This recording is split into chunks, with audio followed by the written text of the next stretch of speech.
And a good evening. Hi, everybody. Harold Mann, along with Lamar University football coach Pete Rossomando. We're talking Cardinal football over the next hour over here at Little Woodrow's. Come on out and join us. We're here each and every Wednesday during the duration of the football season.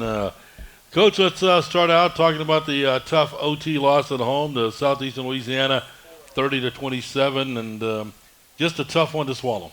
Yeah. I mean, it really came down to just a couple simple things. One was we had 3 turnovers, they had 1, and then a couple penalties, in the fourth quarter, and one no penalty call in overtime. Really was that was the difference in the game. I thought it was 2 well-matched teams. I thought we both played well on the defensive side of the ball.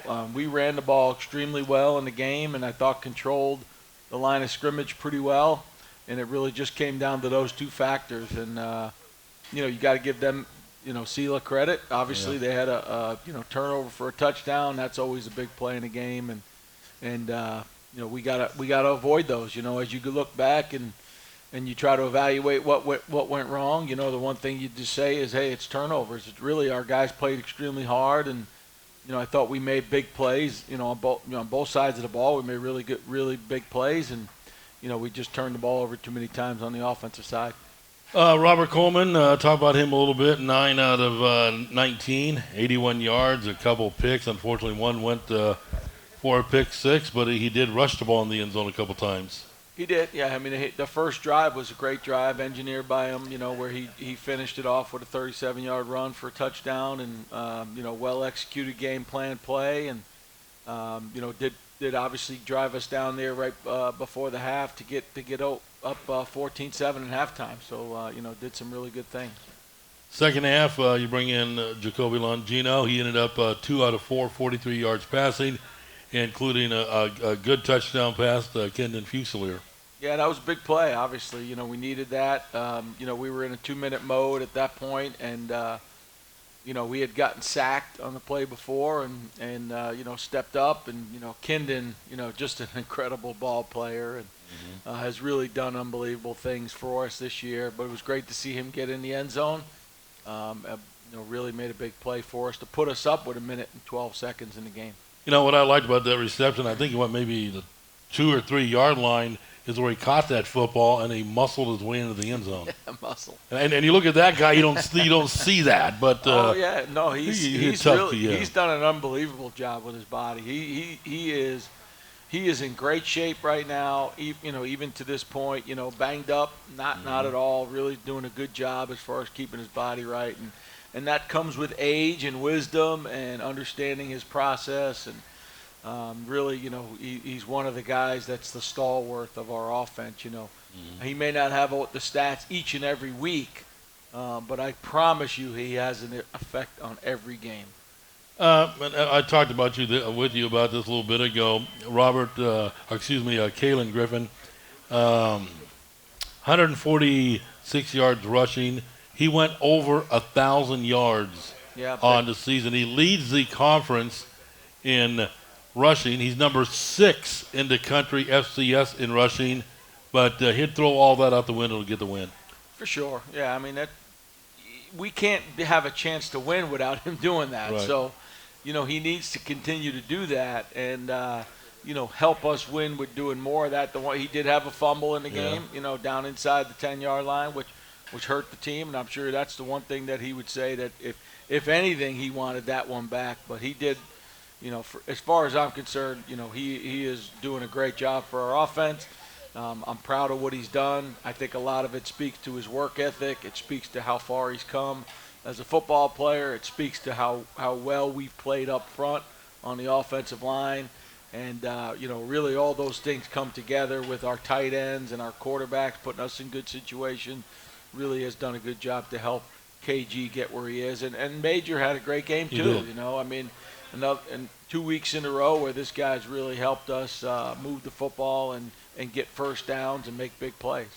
We talk about, like you mentioned, Kendon, he may not have the numbers every week. And I'll tell you somebody else who I really enjoy watching him play. He doesn't have the numbers, but he does a great job for you when he does get out there to run the football. Just one one of your top guys on special teams, RJ, and I just think he does a great job. Carver does a good job for you. Yeah, I mean, he had a huge play on the fake punt. They faked the punt. And he had the tackle for a loss, and those things are like I said it so many times. Guys don't accept scholarships at Lamar to come here to play on punt team, and that guy takes that role really, really seriously. And he's on punt, he's on kickoff return, he's on kickoff team. I mean, he's on a bunch of different special teams, punt rush where he made that big play. Yeah. Those are huge for our football team. You got to have really good athletes out there who are tough and playing special teams, and he's doing that for the football team. And he had a couple carries in the game as well. On that particular play, when he came up, he's in the middle of the field. They run and on the home side, they run to the near side, and he comes up and even split a couple defenders to get to the up man that had taken the snap. Is that something you work on? Are their job to stay put until the ball's kicked? Exactly how do you work on that in practice? Well, I mean, we discussed because they had a fake the week before against UIW, so we had a chance to watch them execute a fake, and we had covered it with our guys, all their responsibilities and what they do, and that was just an execution of the things that we worked on all week. So RJ did a great job of executing, got the guy down on the ground, and gave us a short field, which allowed us to kick a field goal. Moving along, Harold Mann along with Coach Pete Rossomando. Once again, thank you, fans. Thank the Lamar fans for coming out here and get the great support. And we really appreciate the Lamar fans showing up here at the Little Woodrows. A little bit more about the tough overtime loss against Southeastern Louisiana. That final ended 30-27 on the defensive side. Top Banda led the way with 9 tackles. He had a good ball game for you. Yeah, he did. I thought the first half we played as good a football on defense as we have all season. Hopefully that's something to continue to build on, but we really have done a great job. We did a great job in that game, the entire game, but really that first half was dominant. And I thought the second half, we lost some communication things that we worked on all week, but overall played an excellent game. Ta was a huge piece. He had a half a sack and really just was all over the field, and excited to watch him grow and get better each week. Braden Faulkner, 8 tackles, half sack. He had a great Saturday for you. He did, yeah. I mean, Faulk's been, he's been one of those guys that's really played well all year for us. Really started last year, halfway through the year, and really has just taken off. But yeah, played a great game, played a physical game, had a couple huge stops on third down, and really good to see him playing well with his group over there at linebacker. Out of China Springs High School, was him in Major High School team? Were they teammates? Oh yeah. Brett Falk was actually the tight end and the linebacker on that team. Caught a couple passes in the state championship game, and was actually an unbelievable baseball player too. And when he came to Lamar initially, he was coming to play both sports. And just stuck with football.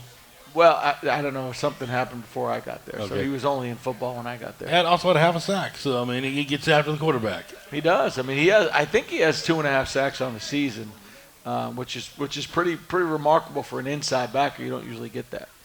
Our local product, we talk about number 1 on the defense every week. Christian Pugh.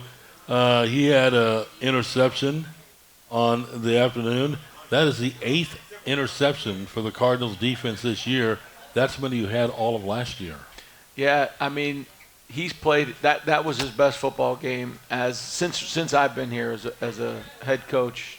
I don't know how many games it's been so far, but that was his best football game. He played really, really well, really, really fast.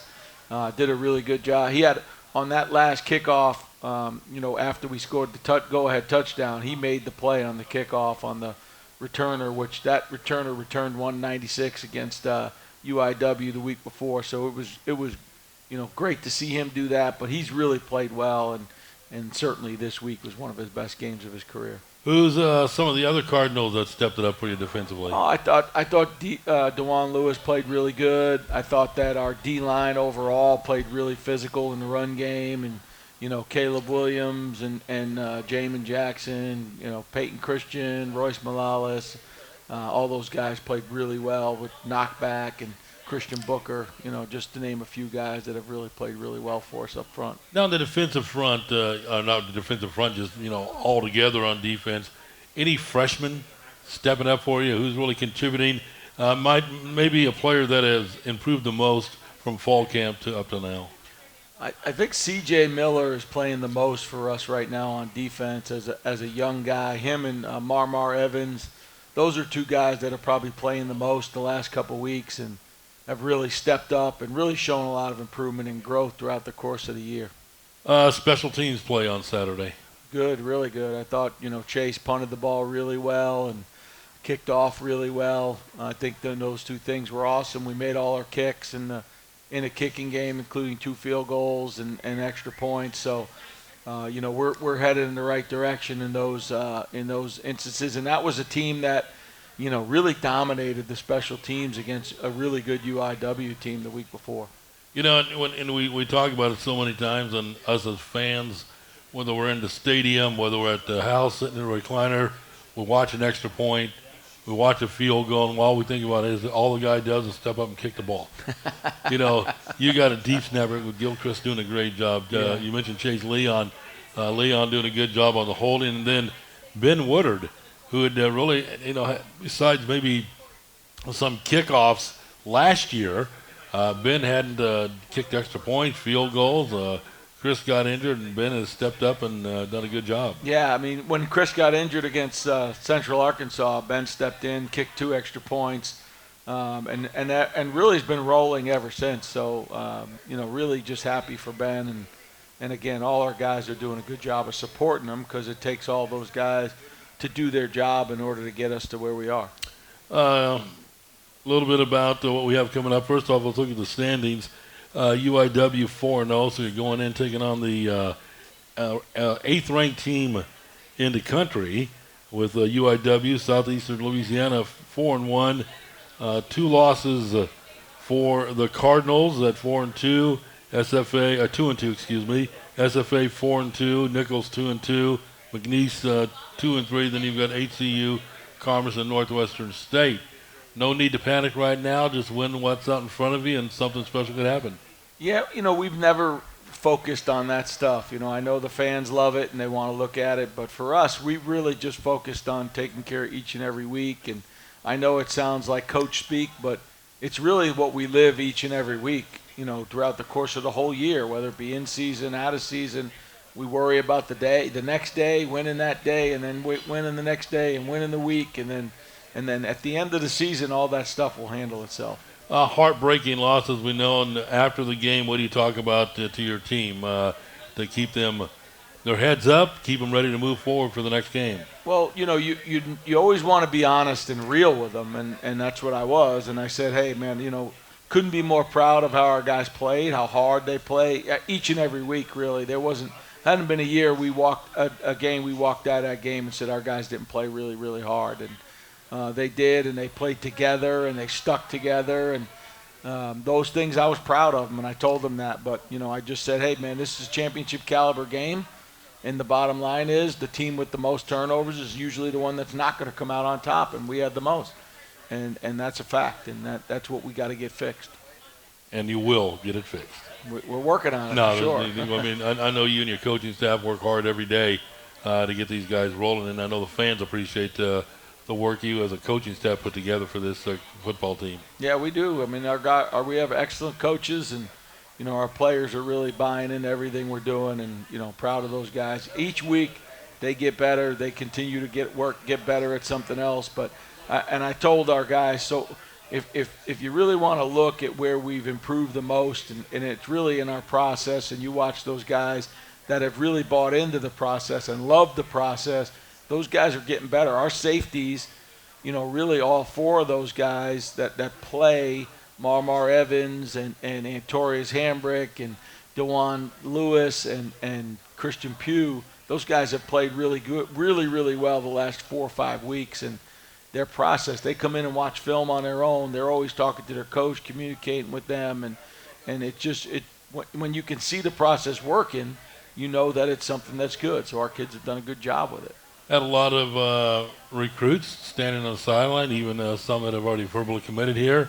And that's going to be really exciting for those recruits to get a chance to be down on the field before a game. Yeah, we had a big official visit weekend. With the NCAA moving up the signing day, we needed to get our guys in, and we had 12 families on campus, and it was great for them to be around our amazing facilities. As you know, we have the best facilities in the Southland for sure. Without a doubt. And maybe some of the best in the country at this level. And, thanks to our administration and our alumni, we're able to do that and to keep it. And, our team room, which we've just renovated, looks amazing. And It does. our recruits have been really satisfied with what they picked. The Cardinals get set to battle the Cardinals over in San Antonio at UIW, University Incarnate Word.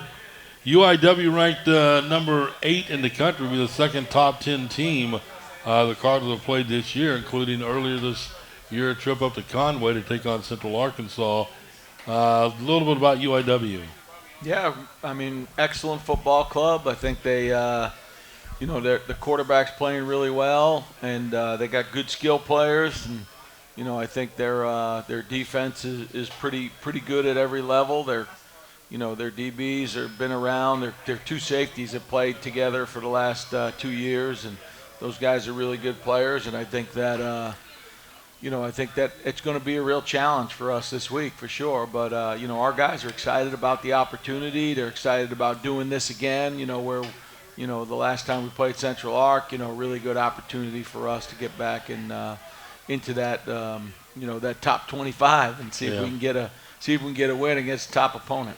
And you look at your schedule. You've played multiple ranked teams this year, so this isn't anything new for you. No. Our guys they're excited about our guys are going to play hard. I know that they've practiced well this week, and I think we're going to have a great game and a lot of fun out in San Antonio, and we're going to cut it loose and see what happens.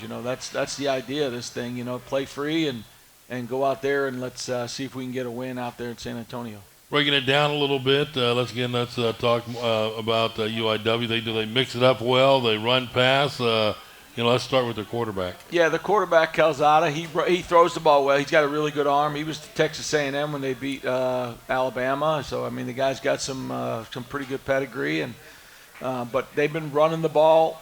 He's been running the ball way more than he had in the past, and they're using him as an extra runner, and it forces you to obviously defend an extra gap when the quarterback's carrying the ball. So they're doing a good job with that, and they got probably 3 receivers that are as good or better than anyone in our league. So it's a good opportunity for us to go out there and test our mettle against really talented people. And the former kick returner last year is now their running back, a little guy but really powerful, and I think they have a good complement of players on their offensive side of the ball.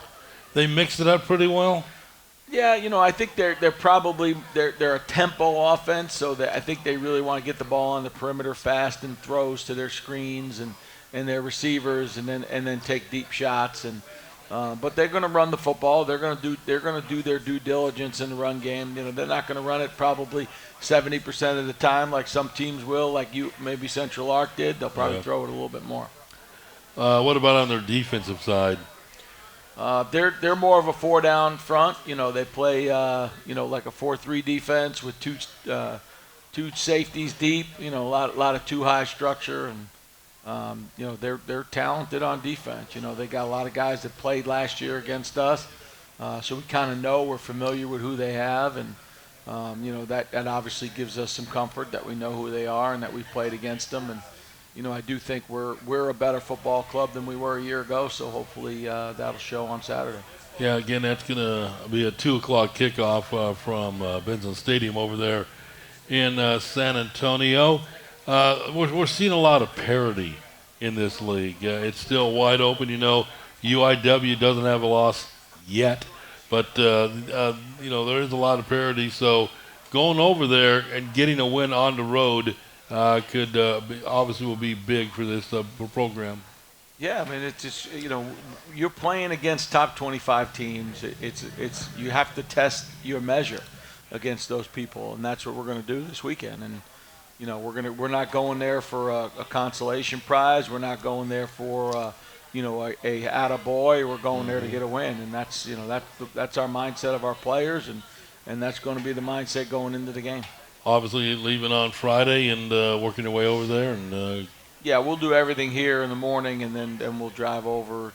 Obviously it's only San Antonio, so we're Right. not going all that far. And we'll stay in a great hotel, and we'll get up in the morning, and it's 2 o'clock game, so we don't have to wait around all day to get the game in.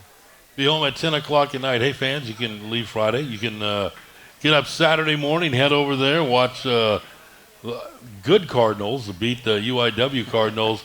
And I mean, that's a good trip. You could go over to San Antonio and watch football and then head back. Be back semi-early. Yeah, I mean, it hasn't happened in a while where the Cardinals beat the Cardinals, the Beaumont Cardinals. But we're like I said, we're going out there for the W, so we're not going out there for the experience. But I will say this: our Cardinal fans have traveled well. They have. Certainly, the last 2 away games, you turn around, there's a ton of people wearing Cardinal gear, and we're so proud of that. And I know a lot of it's families of our players, but also alumni around the state that are coming out to see their team play. And we encourage them to continue to do that because it really means a lot, and it affects the game in a positive way for your own ball club. Now, you weren't here part of the WAC, but in the Southland, it just geographically is just so great for our fans.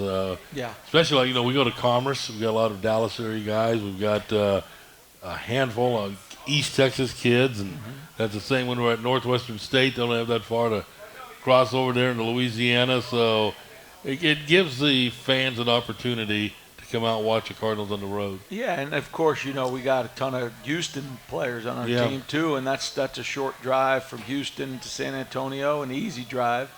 And you got our guys from the Hill Country too that are on the team. That's a short drive as well. So, hopefully those fans come out and support their families and support their teammates and their school, their university. Pretty healthy right now. I mean, bumps and bruises. I mean, everyone's got bumps and bruises right now, but Reggie Brooks will be back this week, which he practiced a little bit last week, didn't get to go in the game, but he'll be back, which is huge for us on the offensive line. We've been playing well still, but it's always good to have a veteran that's played a lot of football, for Lamar and on the offensive line. And really everywhere else we're good. We've for this late in the season, I think again I credit our performance coach, Coach Walker. Him and his staff done an amazing job of getting our guys to remain healthy, and when they are banged up and a little injured, they get back fast. Isaiah back in the lineup.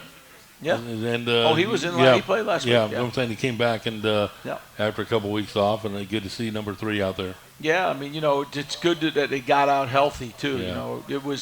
It was just he couldn't get that neck loose, and finally just broke through last week. So awesome for him, and just really happy that he's back out there. Going in from last year to this year, one of the areas of improvement you focused on is your position, offensive line. And I think your offensive line was between night and day from a year ago. They've gotten bigger, they've gotten better, and stronger. So you see someone like KG rushing for 1,000 yards, that's because the guys in front of him are doing their job. Yeah, I mean, you look at number 71, Javel Roberson, man, he's really come a long way since I've been here. And, he's 325 pounds, and he can move, and he's been physical, and he's played strong, and all those things make a huge difference on the offense when you're trying to run the football and create big plays through the play-action game. You need a great offensive line. Those guys have done a good job. Harold Mann, along with Coach Pete Rossomando. As always, hey fans, thank you so much. We really do appreciate it. I know we say it every week, but we appreciate you coming out here, showing your support to Lamar Athletics. The Cardinals again this past Saturday at home against Southeastern Louisiana. A very good team coming in here. Lost to them in overtime, 30-27. Looking to bounce back this coming Saturday on the road in San Antonio against UIW. And again, let's jump back to Saturday real quick and just talk about, again, thank you to the fans. They're just showing you so much support at home. Yeah, it was fun. That was fun. They were in it right till the end. I mean, it had to be an exciting game for fans. I mean, we're up and then we're down and then we come back in a 2-minute drive and score and then we go to overtime. So, obviously great. Must have been great for the fans and a lot of fun to watch. Cardinals getting set to take on UIW, and this is going to be your last segment. As final segment, we're going to be joined by Alvin Brooks, head basketball coach. Looking forward to talk to Coach Brooks. You get out there now and then. Of course. Once the season's done, you come out and watch all the home games. I sure do. I mean, we got to support each other. If we don't, who's going to support us? So we got to make sure we're out for each other. And Coach Brooks is a football guy too, so he loves to come out and watch us practice. And I do the same thing. Go out there and watch him. And you could pick up things in other sports on how you coach things and how you work on different things in practice. And it's just fun to go out there and watch other guys work. No, I know you're like me. We're not 6'10" post players. But did you play any basketball growing up? Not really. I mean, rec league or pickup, or that's about it. Yeah. Never played high school ball or anything? No. I wasn't. I wasn't a gifted hooper. Well, in my case, no one was looking for a 5'6", 105-pound shooting guard or anything like that. Just talk about a little bit in case someone's just joining us, what we have coming up this weekend against a very good UIW team. Well, I mean, it's going to be a tall task. I mean, they're one of the top, the nation's top offenses, and they play super fast, and they got a really good quarterback, and we just have to make sure that we do our thing. There's only one thing we have to do, and that's our job. We tell our guys that, do your job, and don't worry about anybody else's. Don't try to do somebody else's job. So if we do that, we're going to have a chance. We just have to keep everybody in front of us and make sure we get guys down on the ground and, don't wait 2 quarters before we decide, hey, yeah, we can play with these guys. Have you felt as though you've played a full 4 quarters of football yet? I thought this week, with the exception of the turnovers, which you can't, obviously you can't make exceptions of that because that's part of the game, but I thought we played a really pretty close to a complete game on both sides of the ball. But we just need to, again, be a little bit better. The only time we were stopped in the red zone is when we turned the ball over. We were really good in the red zone. So got to ask you a quarterback situation. Robert played, got to start, dipped into the third quarter, then Jacoby came in. What is your quarterback situation going in? Quarterback situation? Yeah. There's really no situation. Okay. I mean, that situation is not the right word. So. Yeah, I mean, listen, we made a decision as a coaching staff in the third quarter to give Jacoby a chance. He's been playing all along, so it's not like he's been in every earth-shattering. game. I mean, he just played well in the first drive, and we just continued to let him roll. And everyone reads into all that stuff, and right. We just go about our business of trying to make our guys better each week and play the best players that give us a chance to win. So that's the most important thing we can do. As you sit here, we do this as we wind up your final segment on the show. Just talk about from the time you walk out of Little Woodrow's tonight until we tee the ball up at 2 o'clock on Saturday afternoon. What's the schedule? Well, the most important thing I have to do right now on my way home is call my buddy Nick from New Jersey. He's gonna want an update on all things Lamar Cardinals. So I'll call him on the way home, and then I gotta get some sleep because we got practice tomorrow and be ready to go. That's something you want to talk about, or? The flip the script? Yeah, I mean, you brought that in with you. There you go. All right, Lamar University flipped the script, a unique experience of student athletes. Student athletes share their perspectives on balancing sport and study. That's going on at the Landis Auditorium, Galloway Building 101, Tuesday, November 19th. Yeah. Part of NCAA. Yeah, how about that? It's going to be great. It's going to be great. All great right. Opportunity for everybody to tell everybody what they do on a daily basis. You probably couldn't believe it until you hear it. So, real quick here, on a non-game day, say a Monday morning when Pete Rossomando gets up, what's his day like? Well, Mondays start pretty early. So 4 a.m. my alarm's going off, and I'm headed to the office. We have a 6 a.m. lift, and I'm in there, getting some preliminary game planning stuff done before we get to our lift, and then we have a team meeting at 8:20, and then we have position meetings, and then we go out to the field for about 45 minutes to an hour and get some corrections done and get some special teams done, and then pretty much once we're off the field, I have a press conference with a guy like you down there asking questions. And I'll be there Monday. Yeah, well, hopefully. No boss man in town this coming Monday.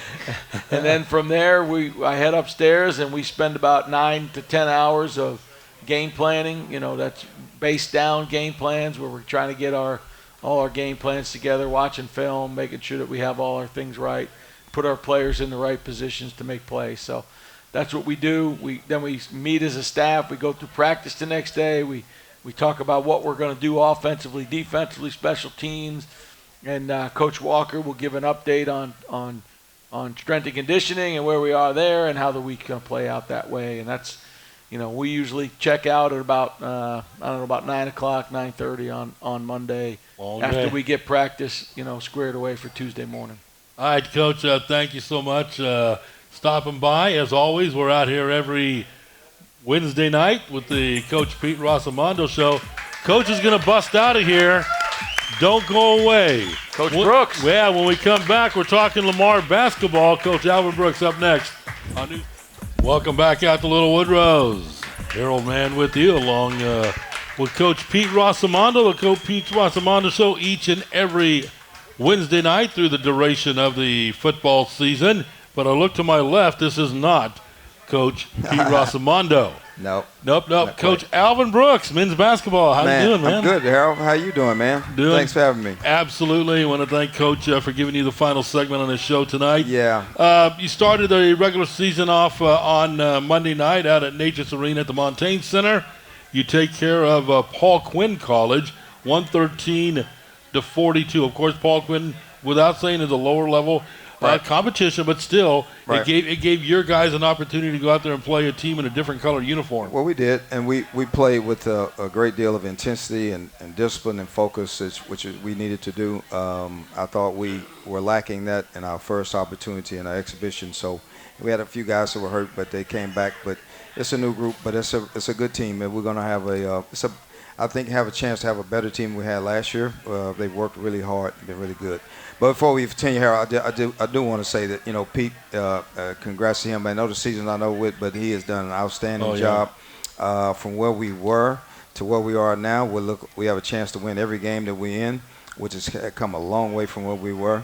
And, I'm sitting at the game on Saturday, and, if I was a bad fan, I'd probably throw something on the field. And that a couple of those calls was made would give us a chance to win. Or a non-call that wasn't made. Yeah, so, I've watched them work really, really hard early mornings, afternoons, evenings. And so it's just really refreshing to see kind of where we are. It's kind of indicative of kind of where the athletics program has come to this point. So they kind of set the table for the rest of us, and, we'll take it from there. Now, did you play football growing up? We know you're a basketball guy. Did you play football? You know what? I played at an early age, and I'm from Houston, Texas. So I graduated high school in '77. But as I was getting older, around the 9th grade, the guys were, I was blessed with great speed. But I'm looking at these guys; they're just as fast, but much bigger. It's like, example, my graduating class in Houston, Dexter Manley, they played with the Redskins was 77.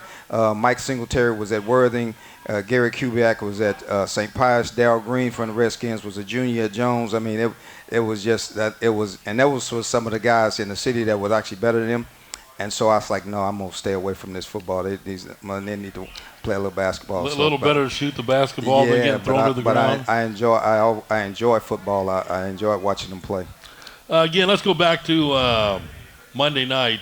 First half, you led at halftime 53-23. And what I really liked about the 53 is 41 of the 53 points you scored in that first half came from either a freshman or one of your newcomers. So the new guys already contributing to this basketball team. New guys are doing a good job. A.J. Marmoleos is a junior college transfer from Arizona Western. He's junior college All-American. He shot the ball really well. He's starting for us at the 2. Beaumont native Andrew Holyfield, 6'10". He was 2 years ago out of Beaumont Westbrook. He was 6'6", 165, and now he's 6'10", 195, and he's still working really hard. Gave you 20. Yep, gave us 20. Guys are doing a really good job. Our returners, though, we have 7 returners, and they're doing an outstanding job. So we've got a number of guys that can contribute. Our deep bench is a little deeper. And the good thing about what we did Monday night, is we shared the basketball without turning it over. And so last year, out of 362 Division I teams, we were 23rd in the country in assists, 8th in fast break points. So we play at a fast pace, but we still need to play fundamentally sound. I always constantly preach about playing on 2 feet and, passing and catching with 2 hands and, passing to the guy in a jersey that looks like us, not the other guys. Yeah. And then, so make sure we get a good shot at it. So I thought we did a good job of that. The Paul Quinn was not the level of competition that we would normally play, but that wasn't our concern. Our concern was how disciplined and focused and how hard we play. And so that was the thing. We just have to establish really good habits and kind of continue to do that going forward. So another guy, you're talking about the returners, Errol White. Errol White was outstanding. He gave you 6 points, but he pulled down 14 rebounds. Yeah. I thought looking at him, he's improved. He's improved a lot from last year into this season. He's a great story. He's from Queens, New York. He's a youngest of 10, and he's the only single birth child. He's brothers and sisters Really? are triplets and 3 sets of twins. And he's only and his mother flew here Monday. Oh, very good. Just to be here. She works in New York City in the court system, and they're a really good family. And in our exhibition, Errol had 1 rebound at the half, which I wasn't happy with. And so because he's an outstanding rebounder, athlete, plays with great energy. So as I told him, his role is to seek and hunt the basketball every time it's shot. And so that's your role. And so he did that, played with great defensive energy. And he's 6'6", 6'7". He's only like right at 200, but he just plays bigger. And so he had 14 rebounds. And when Errol decides to rebound and defend, he just one of those guys that just kind of makes your team better. So he's a senior that gives us a little bit more. I'll also mention Jay Sean Jackson is another senior that's playing really well.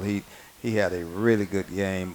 16 points, and I think he had 6 rebounds, 9 assists. He had 9 assists. Yeah, he just got a double-double. Yeah, so but defensively he was really sound. He probably only made a couple of defensive mistakes, and that was important to me as well. So all those guys had an outstanding summer. So it's put us in position to have a good season. We had a good season last year. We won 19 games and went to the semifinals of the Southland Conference tournament. But the whole idea is every year to get a little bit better and continue to improve the program. And so that was the focus of the 7 returners coming and the new guys coming in. And so, we need to play to identity, and that is fast-paced, physical, but, share the basketball and score the basketball. And so, we were able to do that. So I thought defensively you guys put a lot of pressure on them. You forced 31 turnovers. Is that what we're going to see this year? We're going to see a lot of 90 feet of basketball? Well, if you can recall, Harold, that's what we did last year. Yeah, same thing. That's who we will be every single night we play. It doesn't matter who we play. The most important thing about Monday that we did, in addition to the pressure, we defended without fouling as much. So we didn't send them to the free throw line as much. And so, we just will continue to get better at that. And, we did a good job of our defensive full court pressure last year. And this group we have is a little bit better at it, and they'll continue to get better at it. They're working really hard at it. So we'll see kind of where it goes. I'm looking forward to, our next contest. Yeah, Monday night you're up in College Station taking on A&M. Monday night at Texas A&M at 7 o'clock. And so for me, it's a great game for us because the SEC team and their head coach, Buzz Williams, he and I were on staff together when I was coaching at Texas A&M back through 2004 to 2007. And we had a great run there. Buzz left a little early, and I stayed. But that'll be my first time returning to Reed Arena from the 3 years I spent there, so I'm excited about that. And then I'm excited about our guys having a chance to compete against a physical SEC team. They're ranked 13th in the country. They won a tournament last year. So after we're going to play them, that's our focus. But then we'll come back the following Sunday. On the 17th. On the 17th, our football team plays Nicholls State. That's Saturday. And then that Sunday at 4 o'clock, we play in the Montaigne Nature's Arena, Montaigne Center. And so, that's Sam Houston State coming in. Yep, Sam Houston State, an old rival. And so it's a good opportunity for people to come out because we looked at the schedule. Jeff O'Malley and I, my concern was that's a football Sunday, and if the Texans and the Cowboys are playing, but they play that Monday night in Dallas, so chance for people to come out and watch us. And I like the 4 o'clock tip-off on a Sunday, too. I really do. I like how you position that in. Yeah, our marketing team is doing a good job in trying to put together some things to have some families and churches come out, and so it'll be a good fun event, with an old rival. And but first we're gonna focus on the Texas A&M Aggies, and I'm really looking forward to that. That's gonna give us a great gauge of where we are. That's a tournament team, postseason team. Sam Houston State won Conference USA last year. Pretty much returned everybody. They are a postseason team, and so it's a good stretch for us right here. Then after that, we'll go to Ohio next week and open up at Akron. They were a tournament team last year, and so it's a tough schedule, but it's one that we need. One that we're prepared for to get us ready for Southland Conference play. Coach Alvin Brooks, thank you for stopping by the Pete Rossomando Show. All right, thank you, sir. All right, get out, support your Cardinals. The women, their season's underway. Coach Brooks' men are underway, and of course the Cardinals football. Thank you all for coming out here tonight out at Little Woodrow's. Good night. We'll see you back here next Wednesday night at 7 o'clock. We're out on News Talk 560 KLVI.